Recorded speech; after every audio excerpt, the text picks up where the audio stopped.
last harvest I just said that my cucumbers are slowing down. I don't know.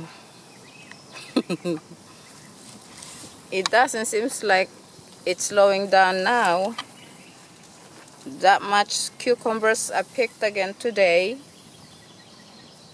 and the other day I picked twice or three times that amount of yard-long beans there, and look at what I have again there, as you can see. And we picked some more tomatoes, and this time we picked some more peppers as well. My husband got carried away. He's picking just about everything, but this is ancho poblano. That could have grown a lot bigger like the first ones. And this, I guess this is how big it's gonna get, because it's starting to turn color, which means it's gonna start turning red. But I want to pick some green ones first, and the second batch that they have, that the plants have in them, I will let them turn red. And there's some more okra there. Look at this. It's beautiful. I don't know how big it's gonna get, but I want to pick this much. I mean, this size right here. And I mean, that is a beautiful size right there. So these are my Anaheim, and I believe these are Hatch peppers, and I got some good Anaheim right there. And I'm going to make some spaghetti for my granddaughter, so I went ahead and picked. Yeah, it's very hot right now. It's midday, and even though it's wilting, I'll be using it anyway as soon as I get in the house to make the spaghetti. So these are basil, and there's some more Roma tomatoes, and I almost lost my voice. My husband accidentally snipped on the bunch of green ones right there. That's a whole bunch together, and it's still kind of green. It could ripen a lot more, but that's okay. That's going to ripen in no time at all. So anyway, this is what I have today's harvest. I guess even though I'm intending to do update on some of the plants in the garden, which I realized I cannot do an update of the entire garden, which I tried to do today. I would have been here a lot longer, but I gotta go in the house, cook a meal for the day, and this is something we gotta pick today. We cannot ignore it. In order for the beans to continue its production, you have to be very regular on picking the beans, as you can see. 2 days ago I picked a whole lot, and that was the little ones I left in the vines, and as you can see, they are very long again and must be picked. So if you notice there, we have some Brandywine tomatoes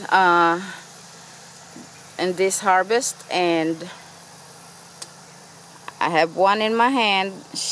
I rinsed it real good, and I have not have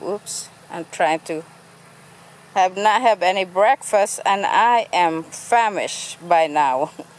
I believe it's past 12, right? The way the shadow look, I think we're past 12, and I will have my brunch right now. This is Brandywine tomato, and I want to see how it tastes. It's kind of tart and sweet at the same time, and savory. It's so good. Wow. This is why I don't want to put too much Epsom salt on my tomato to prevent it from cracking, because it's so delicious and delightful to eat it when it's this tender, fresh picked from the vine.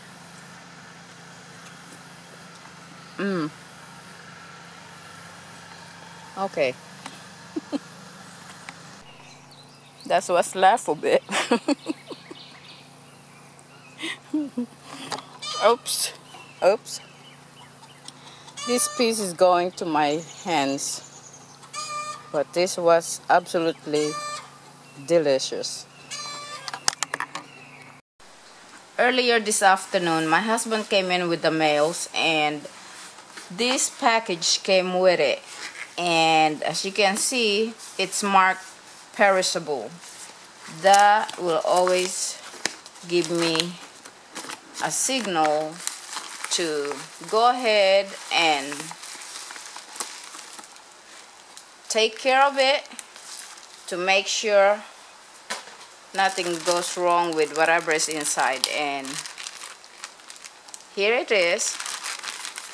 The package came from Bob and Mel, and if I am not mistaken, these are roots,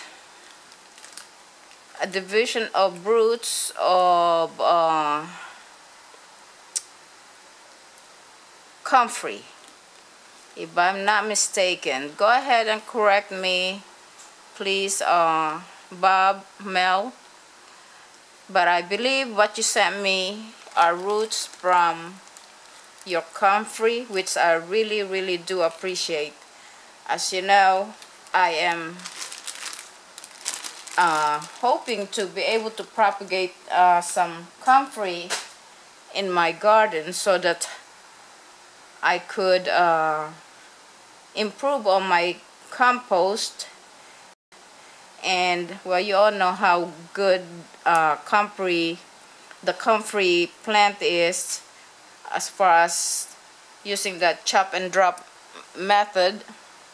This will really provide the nitrogen that plant needs in order to grow healthy, lush, and green, and this provides that nitrogen. And so I went ahead and filled me this pot here with some coco coir mixed with vermiculite, and I am going to plant this tonight. I'm not putting any kind of special treatment, no fertilizer, nothing like that. Just plain vermiculite and coco coir mixture. And what I'm hoping to do is give this plant a chance to kind of recuperate from what it went through being divided from the main root. And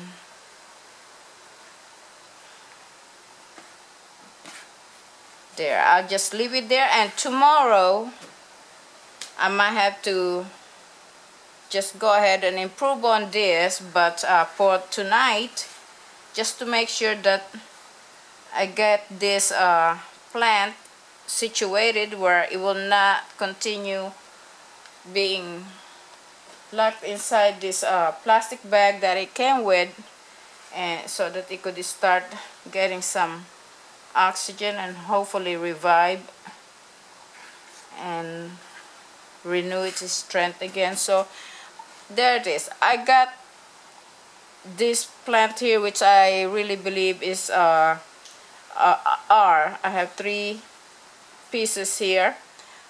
These are roots from the comfrey that Bob has been using to enrich the soil in his raised bed, and I am very, very thankful. I'm very grateful for having such a very thoughtful friend like Bob and Mel. Thank you very much. I got your plant, I got your package and the plant inside, planted in this pot for tonight, and tomorrow I will be improving on it. Okay? Thank you, Bob and Mel.